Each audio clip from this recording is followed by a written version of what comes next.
I saw the most disturbing thing today. And, you know, I knew GameStop was never really an ally against the moderators of PC and console gaming, but I always kind of thought that they were at least the lesser evil.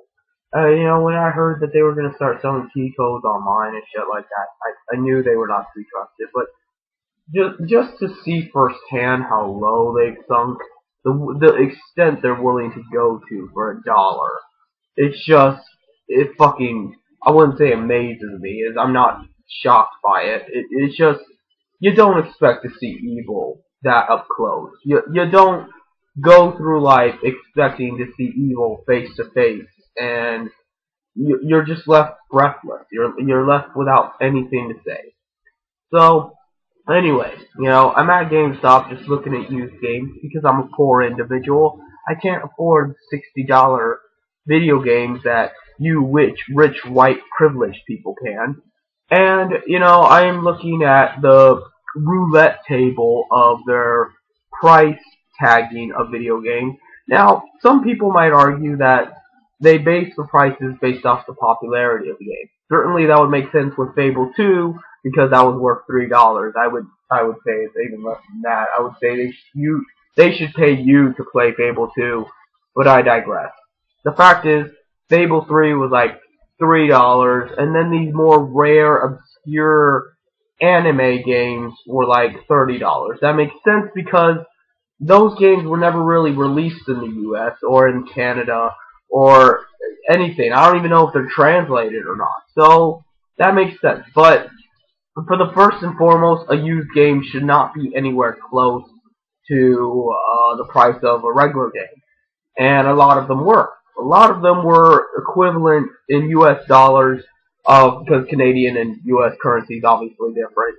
The equivalent would be about $30 to $40 for used games. Are you fucking kidding me? Is someone smoking crack at the GameStop? Anyway. So, but not all of them. That's the thing. So, it's not like that's just the normal logistics pricing of them to be slightly less than new games. And, it has anything to do with age per se. Because I would think Raging Blast Dragon Ball Z is older than Fable 2. I'm not sure about that. But, there's just no logic to it. But that's really not what bothers me. It's one thing to say, okay, we're just going to randomly place a price tag on these games. But no. Then I saw the Orange Box being sold used. And if you know about Valve's Steam program, you know that they only allow one key code per account. So essentially, they're selling you a game that you cannot play. I mean, think about it. If they use one key code per account, when you go to install the game, you are not going to be able to play that game. Literally. Unless you're some kind of hacker guy that can crack into it and play it vicariously. And if you could do that, you wouldn't fucking need to buy the game to begin with. So there is no way around this. They are selling a defective game intentionally. Not only are they selling the game, but they're selling it for $30.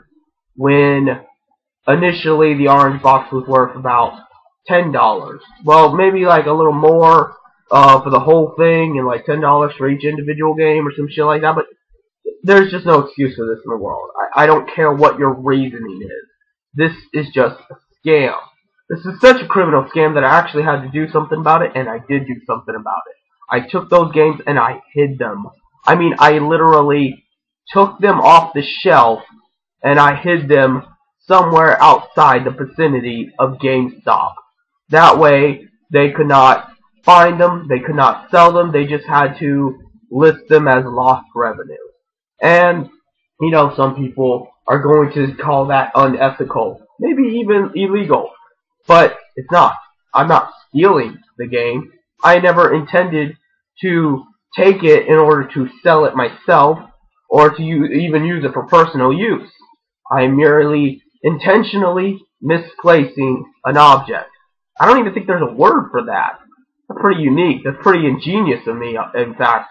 But, yes, I could not stand idly by and watch GameStop purposely fool some poor sap out of their money, that doesn't know any better, and to go home and find that the game doesn't even fucking work. And yes, they could take it back. GameStop doesn't really have a hardcore return policy.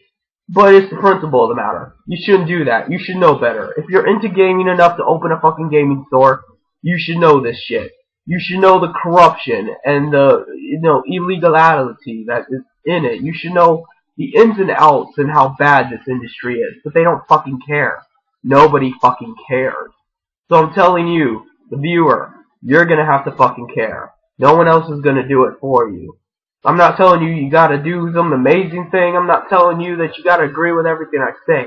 But if you got the time and you see something like that happening, take a little action. It's nothing out of your day to just, sneak a few games out of the GameStop stall and just conveniently misplace them.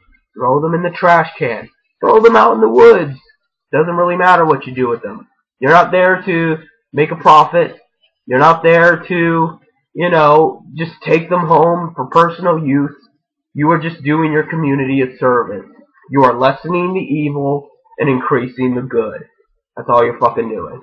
But I doubt sincerely the people watching this video will get that. And some people will. Code of the Old Gods, Candy Cow 7, people like that, they'll get it. But Mark Anthony and the other twats that come along and maybe post a few times but don't have any videos of their own conveniently and most likely are stock accounts, yeah, apparently they'll have something bad to say about it. But first and foremost, we are dealing with mafia syndicates here. We are dealing with organized crime here. Not only are they screwing us out of our money, but they're screwing us out of our future and our rights and everything in between. I'm not just mad about the fact that the wrong kind of people are making money. I'm mad about the fact that the wrong kind of people making money get to turn around and then use that money to control our fucking life and dictate the course of all life everywhere. That because they have that money, they get to make the rules. And the rules say that we're bad because we're law-abiding citizens that fucking care about shit, that we're bad because we work our ass off and go to work every day and pay our goddamn taxes and shit like that, and they go around doing this criminal underhanded shit and nothing happens to them. But meanwhile, Jim Profit's the crazy one. Jim Profit's the one that's filling your head with lies and, ooh, communism's so bad, the KGB, Stasi, as Mark Anthony loves to say. But it's all bullshit. The fact is, that's what's going on now. That's the evil right now. I'm not talking about 1920. I'm not talking about even the future. I'm talking about right fucking now. That happened today. What are you going to do about it? And, you can believe whatever lie you want to. You want to believe that communism did all this horrible bullshit. You go right fucking ahead. But you tell me what you're going to do about the evil today. Because if you're going to ignore it, I don't fucking care what you think. I don't give a damn what somebody thinks if they're not willing to validate evil that's in front of their face. Not in the past, not in the future, right here in the fucking now. What are we going to do about that? Are we even going to validate it? Are we going to recognize it? Are we going to call it on the evil that it is? So, I guess that's really all I have to say.